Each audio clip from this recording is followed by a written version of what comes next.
am at Cijin Island today, and if you ask anyone who is visiting Kaohsiung or in Kaohsiung what is the #1 place to go visit when you're in Kaohsiung, they will always say Cijin Island.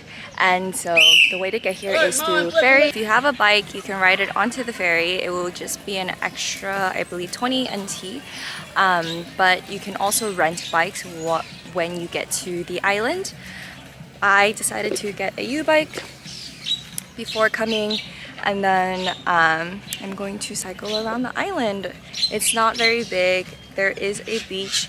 The sand is interesting because the sand that I've seen in Taiwan so far has been darker than what I'm used to. So the air quality is also not the greatest today, so it's very like foggy looking, but I'll try to show you as much as I can. So I would recommend, if you wanted to go through the Tunnel of Stars, walk it, because biking it's cool, but there's too many pedestrians and I'm just gonna run them over. It's not cool.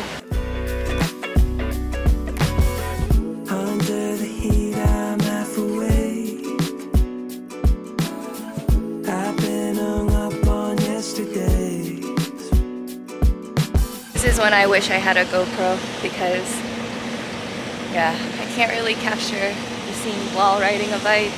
Earlier, we passed by this huge area of people, and I realized it's because that's where all the food stands are. I think it's where the old street connects to the beach, and so there's a ton of tourists there just like picnicking.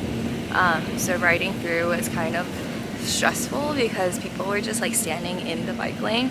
There's also a bunch of these like 4-wheel or 3-wheel bikes. They also have themed ones. I saw one that was like a Totoro one that was really cool. It's nice and peaceful. I am going to keep on riding along and avoid the people. I bought some food from 7-Eleven before I came here, so I'm gonna just like picnic it at the beach, and that'll be my lunch and ride around a little bit. There's a lot of like art installations along this beach as well.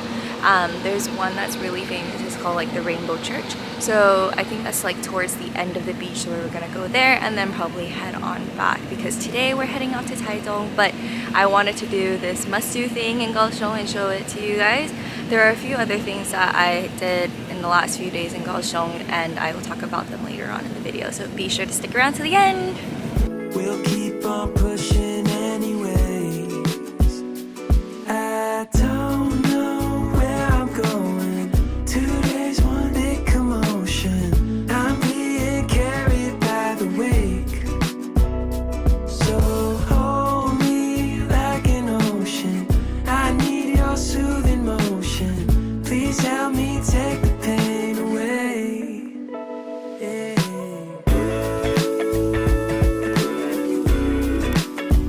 No way to change our yesterday.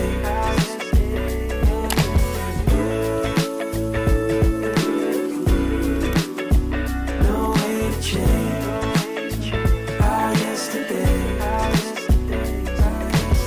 Stayed in but felt so far away. This is basically a trail of Instagram spots. So if you're looking for good IG photos, this is the place to be, apparently. Put my weekend on layaway. I don't know where I'm going. 2 days, one big commotion. I'm being carried by the wake. So hold me like an ocean. I need your soothing motion. Please help me take the pain away. So I just rode down the whole of Cijin Beach, and unfortunately I do have to get going to catch my train for my next destination, but I hope you had fun seeing what Cijin Island was all about. As promised, here are a few other places in Kaohsiung that you should definitely go check out if you are in the city. A lot of these places are very Instagrammable. So make sure you have a camera at the ready and a friend to help you take pictures, or a trusty tripod. One thing about Kaohsiung that I really liked was how easy it was to get around by bike. Unlike the other cities, the roads are wider and I don't feel like I'll get overrun by scooters and mopeds on the road. There's also an MRT system in Kaohsiung. Even if there are only 2 lines, it's still 2 more than most, so public transportation is actually quite convenient in Kaohsiung. If you're looking for a peaceful escape from the city, you should definitely visit the Lotus Pond. Rent a U-bike to bike around the pond and see the iconic Dragon and Tiger Pagodas, Pier2 Temple, and the Temple of Confucius. Unfortunately, the temple was closed by the time that I got there, so I didn't get to see it, but I did have a great time enjoying the view at this cute cafe near the biking path. It's a great place to go for a light lunch or coffee. And of course, you can't miss the night markets. Because Kaohsiung is pretty big, there are several night markets in town, but the biggest one of all is the Ruifeng Night Market. Night markets are the thing to see in Taiwan. The Ruifeng Night Market is the biggest one in Kaohsiung and honestly the only one that I would recommend visiting. There's another one called the Liuhe Night Market that is listed on a lot of travel sites. But even though it's closer to the city center, it's overrun by tourists, and I feel like the food is overpriced for mediocre selection. The Ruifeng Night Market is pretty big with a large amount of games and clothing stalls, so it has something for everyone. Please note that the night market is closed on Mondays and Wednesdays though. Unfortunately, these places that I've mentioned so far are a bit further out from the city center and closer to the Kaohsiung Arena, so the next few places are closer and more easily accessible.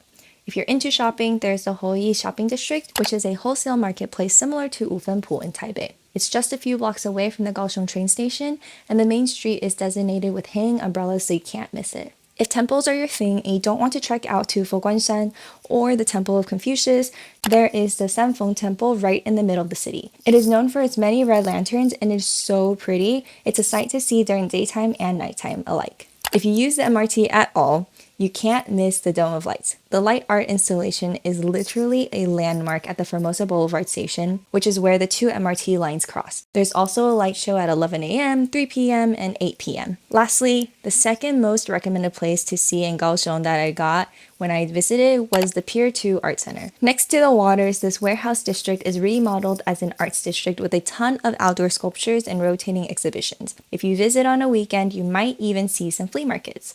It is also a popular spot for people to fly their kites because it's one of the only places with a large field that's accessible to the public. I hope you guys enjoyed the list of very Instagrammable spots in Kaohsiung and also must visit places in Kaohsiung. And I hope you safe and happy travels!